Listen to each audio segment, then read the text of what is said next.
Rachit, Dayal, welcome to the Human Capital Innovations Podcast. Thank you for having me. Yeah, it is a pleasure to be with you today. I am super excited to have a conversation around empathetic leadership in high performance startup teams. You're joining us from Singapore, across the world. It's late afternoon for me here south of Salt Lake City in Utah, early morning for you. I really appreciate you taking time out of your busy schedule before your daily travels and work to meet with me and have a nice conversation and share your insights with me and my listeners. As we get started, I just wanted to share Rachit's bio with everybody. Rachit Dayal is the CEO of two marketing companies in Singapore, Happy Marketer and Future Marketer. With 15 years of training, more than 5,000 executives on digital marketing, he is at the forefront of search marketing and analytics in Asia. Now, I could go on and on with a whole lot about your background, but I did want to give you a chance to share with listeners anything else about yourself that you would like them to know, just by way of additional background and personal context. Yeah, I guess maybe something interesting about this is I started the companies in about 2005. And over the last 16 years, we grew them to a certain size. And 2 years ago, we actually sold the company and became part of a larger group. And we integrated into sort of HR and people processes in one of the largest companies in the world or in our industry. And so it's been interesting from a human capital perspective to observe, a one-man show and then a small group of 3 to 5 people, and then, groups of teams of 10 and 20 and 50 and 100. And now as that group melds into a group of 40,000 people globally, I've loved, and it's very fascinating to see how people think and how they work and what gets them ticked off and what gets them excited. And so I'm very, very happy to speak with you today. Yeah, that's just super interesting. The world of startups and then building the organization and scaling is a totally different beast and a different world from a human capital perspective. And so that's really the kind of the niche and the focus that we're going to take today as we talk about empathetic leadership. But of course, as you said, now you're part of a larger organization, 40,000 employees, a tangential, very equally important part of the conversation is how do you then mesh with that larger company? How do you adapt and adjust to their culture and the new expectations? And how do you maintain kind of the core of who you are as a startup team that has grown over time and now adapting to being part of this much larger organization? So these are all the types of things that we will be addressing and exploring together as we go throughout our conversation today. I think as we get started, it would be super interesting to me if you could just walk us through kind of the timeline of starting these companies. And as you said, you started up and then you have your founding team that starts to grow. Pretty soon you have a dozen, 24 people, 50, 100. Walk us kind of through that and some of the human capital challenges that you faced as you went through that process. Yeah, so I started in 2005, right out of university. So I graduated from uni, and then I started a business, and I was super pumped. And I guess, people see the interesting articles and videos about startups, but what they might not realize is it's extremely lonely journey. And it was just me for four and a half years before I managed to attract my first business partner in. And then there was 2 of us for about 2 years, and then there were 3 of us for about 6 years, another 2 years. And so really like 6 to 7 years into the journey, the team was just 3. And so that also, I'm a young person who's never managed a team, never worked in the company. And so everything gets learned from scratch. And now we're in about 2011, there's 3 partners in the business, and we finally want to grow. And every lesson is brand new. And the first lesson for us, we're based in Singapore. Everyone in the business is Asian of some sort, with Chinese heritage or Indian heritage or Southeast Asian heritage. And so what we realize is maybe the most difficult thing in all of this is to convince people that there's no stigma with startups, because now they're hot, everybody gets funding, but that wasn't always the case. And 10, 15 years ago, you wouldn't really want your kids joining an unknown startup or, maybe messing up their career paths. And so then we start figuring out the problem of attracting people. Like, why would someone want to work for us when they could work for A Microsoft, an IBM, one of the cool startups that shows up in the newspaper, or someone the politicians talk about as a model company. And that's really the crux of, I think, where we got into problem solving and culture building. And then, once we kind of unlocked that for the first 5 people, then it became a lot easier because those 5 people then attracted the next bit and the next bit and the next bit. So that's kind of the life cycle where, it was a very lonely journey for a long time. And the first sort of 4 years back out from the wilderness of aloneness is just dealing with business partners. And only then we get into the human capital problems. And I guess, maybe not all founders will have such a long cycle of aloneness, but there's some interesting lessons that I'd love to talk about.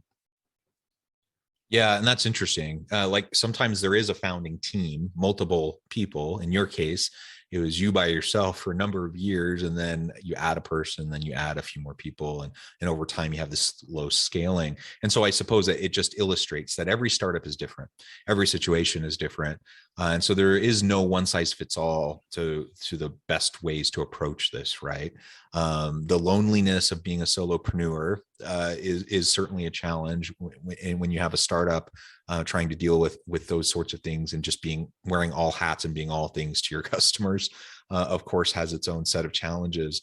I'm curious what some of those early challenges were that you faced as you went from one person to 2 to 3 to having a bit of a larger team. What were some of those early challenges as you started to divide up the functional roles amongst your team? Yeah, so I guess for context, we started off from a place, like you said, as a solopreneur, and where we ended up before our acquisition, which I would say is the lessons we draw from, was we were maybe the most celebrated company we were in the industry of marketing. In the marketing world in Singapore and this region, we were the most celebrated, most awarded company for culture.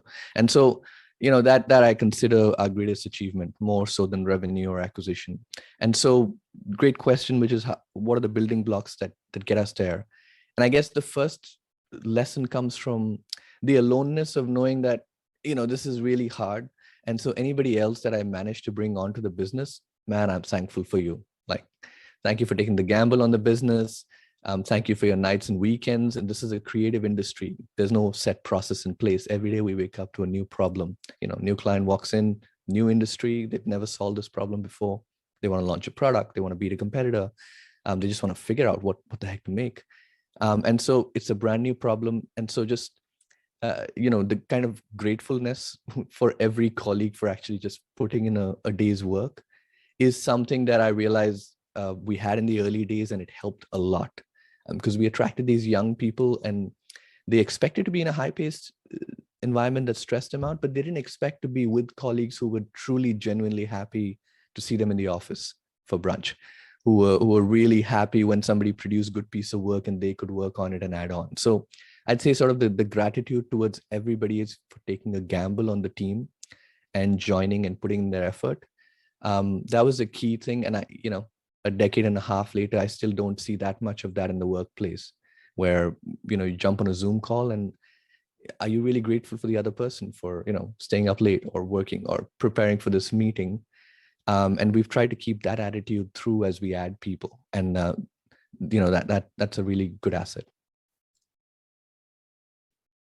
Yeah, that's awesome. And it's wonderful that you became known for, this positive dynamic culture. It's telling that that's something that you were very proud of.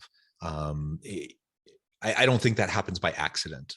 Cultures will emerge whether you're intentional about it or not, but healthy, positive cultures don't just happen by accident. It takes a lot of time and effort. And if a leader or if a CEO doesn't really care all that much about having a positive culture, I can almost guarantee you that they won't have one. And so clearly you cared, and clearly you made it an emphasis, and you put effort into it. And all those things that go into creating, maintaining, sustaining a positive workplace culture, those are the types of elements that you focused on. So that's tremendous. And like you said, as you start to build out the team, then you have these new individual challenges as you're trying to consider the scope and scale of different roles, and tasks and who's going to be responsible for what, and just developing trust amongst your senior team. All of those things, right, play into then future decisions about how you're going to scale and the types of people you're trying to attract to the team. Do they fit with your culture? Do they fit with the core values of the company, et cetera? Now, embedded in all of that, and something you were saying right at the tail end of your comment, gets us back to really what I want to spend the rest of our time focusing on today, and that is the empathetic leadership element. So I'm a believer that dynamic, really positive, psychologically safe, innovative workplace cultures have kind of as a necessary condition that they have to have leaders with empathy, leaders that that care about the humanness of their people, of their team. Anyone can, well, not anyone, but any autocratic leader can kind of push and prod and use carrots and sticks and fear-based leadership to try to get results out of people. And autocratic individuals can do that and get short-term results that look really, really good. And you can blow people out of the water with quarterly earning reports and gains and all these KPIs and positive metrics.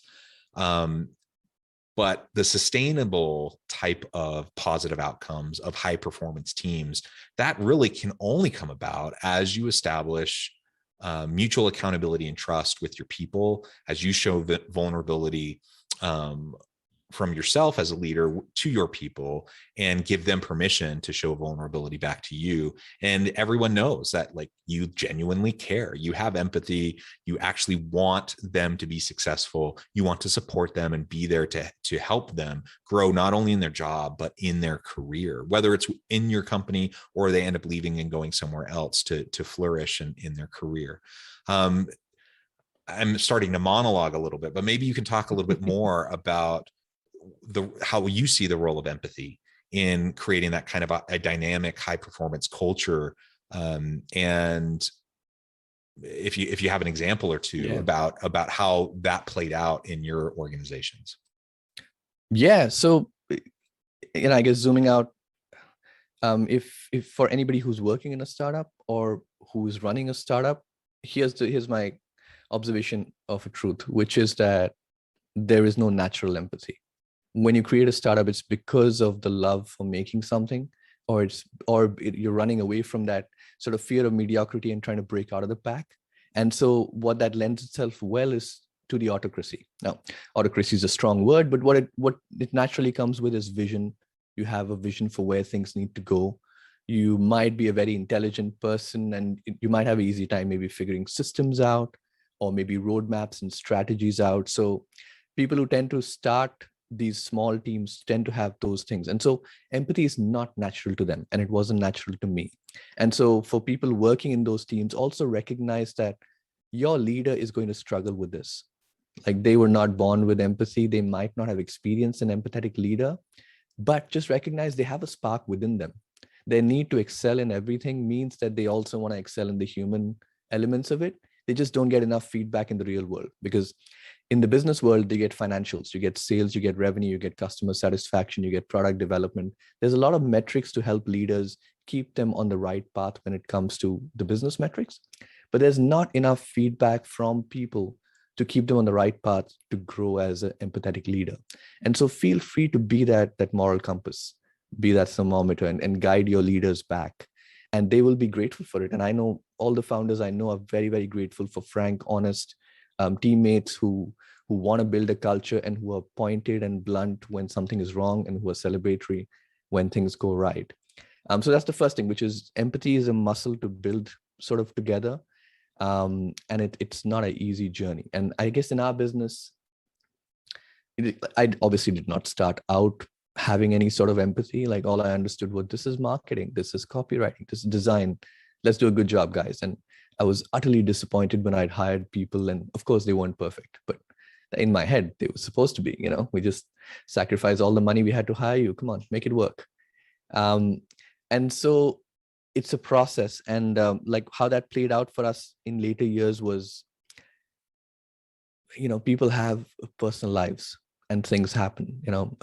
Parents pass away, partners are in health trouble, and we start seeing all of these things as we get to a slightly larger team, and the probabilities of challenges hit people and their families. And so, we're a startup with no money. We don't know how to be profitable. And so what it required from me and the founders was essentially, one of our colleagues lost their parent. This was the smartest person we had. They made the company run, and they had to go. They had to go take care of stuff with their family. And what that meant was the non-existent money we had, we basically didn't take salary ourselves for 6 months or so, while we support this person and they figure out their life, and we take on their extra load of work, and we rely on our spouses to help pay the bills while this happens. And you think we'd learn our lesson the first time, but this has happened 3 or 4 times where, cash flow wise, we don't know what the heck we're doing with finance. And so all we know is this is a team, these are people with lives, and if we can just sort of help them get through this moment, maybe they'll stay with us, maybe they won't, but we'll feel good that we did something good in the process. And so, you get few opportunities to demonstrate empathy, such big occasions like this, and you got to take them. And then you get daily occasions. You walk into office with a cup of coffee, and you can choose to smile and figure out what's going on with the person, or you can start the day with that KPI or metric that you were expecting in the morning. So take a deep breath, hopefully for the leaders. And I had to learn to just take a breath and understand and like and love the person, and then figure out that if I do that selfishly, the results will be better in that organization, a couple of months down.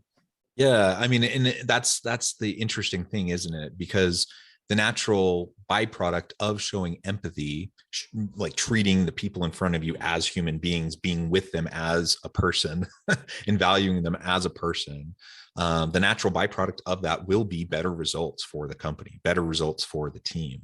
So there's a clear business case for this. Even if you're a cold-hearted capitalist, you just actually don't care about people, showing empathy actually still is going to work for you. But then, of course, there's the human case of all of this, and that is these are people we're spending like the majority of our lives with. Especially when you're in a startup, you're burning the candle on both ends, and you're spending long hours. And so even perhaps more than a traditional job, I mean, you're spending hours and hours and hours with these people. You need to make that environment a welcoming place where people feel like they're genuinely looked after and cared for. That's just a human need that we all have. We're social animals. And so if we're not paying attention to the human need, the understanding the human case for all of this, at least we can understand the business case for it, and just the pure dollars and cents of this is going to drive better outcomes for everyone. And we've had as good of an opportunity over this past 18 months as ever, I think, to really see the value of empathy in the workplace.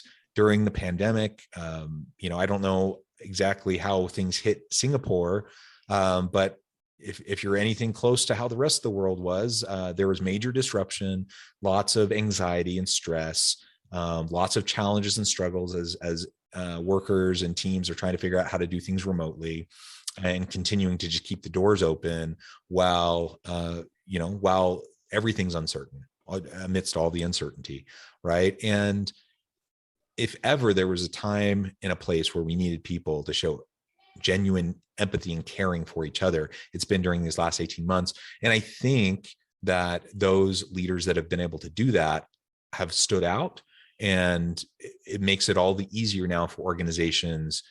Now, 18 months later, we're getting to the point where we're starting to emerge from the pandemic.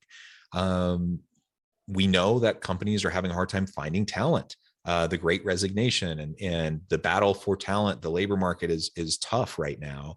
And if you were a leader who showed genuine empathy and caring to your people during this last 18 months, they won't forget. They'll tell their friends, they'll tell their colleagues, and it's going to make it all the easier for you to attract and retain really great people, even amidst this really challenging labor market.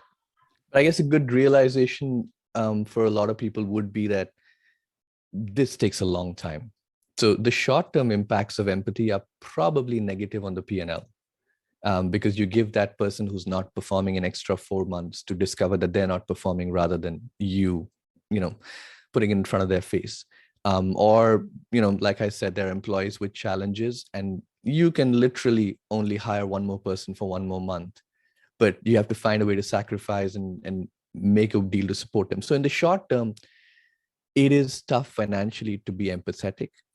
And in the long run, it is very, very, very, very profitable, because that organization just mushrooms on its own, full of good people. Whereas otherwise, you're kind of struggling with churn and you have a reputation as a mean boss. So I don't want to wave away the realistic short-term impact of that. And it is tough on startups and their P&Ls and their investors. But for people who realize that a life cycle of a business is measured in decades and not months, for them, then it suddenly starts to make a lot more sense from a business perspective. And I know I am fascinated with people.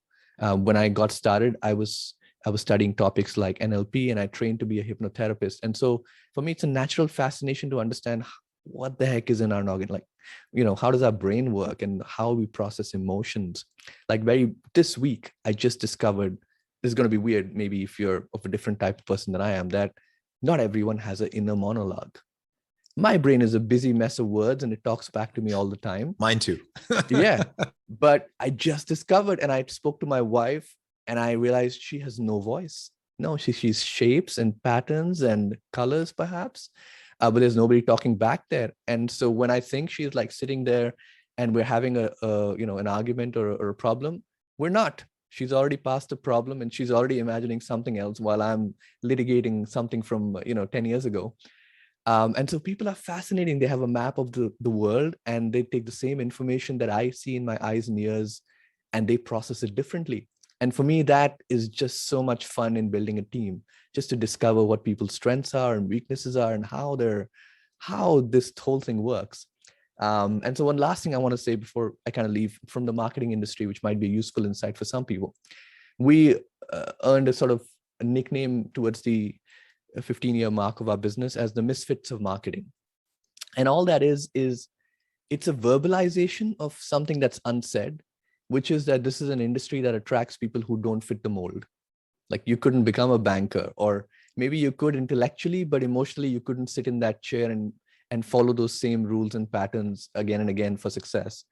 And so you want to do weird stuff. You want to do one-time things. You want to make something and there may be never an outcome of it again. And maybe you like words and everybody else around you like math, or vice versa.